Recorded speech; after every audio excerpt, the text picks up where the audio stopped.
কাঁদানে gas, জ্বলন্ত tyre, জলকামান, police ও জনতার মধ্যে মারামারি সংঘর্ষ, শূন্যে গুলি। পাকিস্তানের প্রাক্তন প্রেসিডেন্ট ইমরান খানের বাসভবন ঘিরে পরিস্থিতি এখন উত্তপ্ত।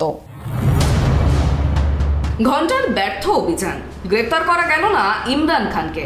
তোষাখানা মামলায় গ্রেপ্তারের জন্য মঙ্গলবার ইসলামাবাদ থেকে লাহোরে হাজির হয়েছিল পুলিশ, কিন্তু পাকিস্তানের প্রাক্তন প্রধানমন্ত্রীর বাড়ির কাছেও ঘেঁষতে পারেনি তারা। গোটা এলাকা ঘিরে রাখে পাকিস্তান তেহরিক-ই-ইনসাফের কর্মী সমর্থকেরা। দিনভর চেষ্টা করেও পুলিশ ইমরান খানকে গ্রেফতার করতে পারেনি। এই পরিস্থিতিতে এবার নিজেই আদালতে হাজিরা দেওয়ার কথা জানালেন ইমরান খান।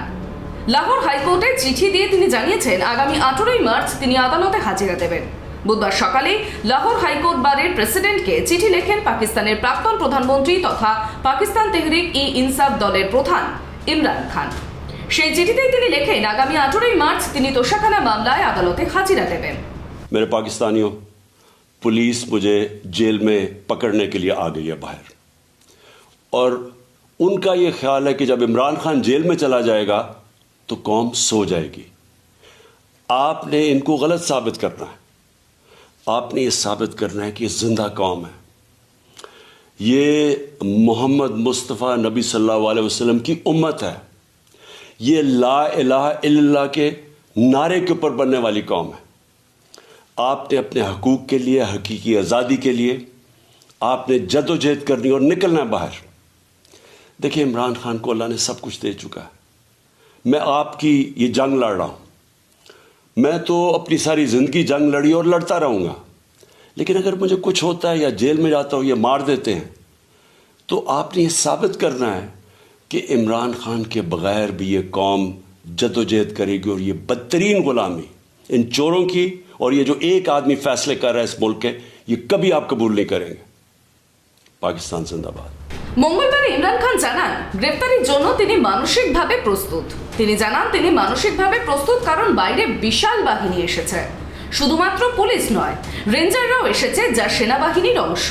মনে হচ্ছে যেন পাকিস্তানের সবথেকে বড় সন্ত্রাসবাদী লুকিয়ে রয়েছে।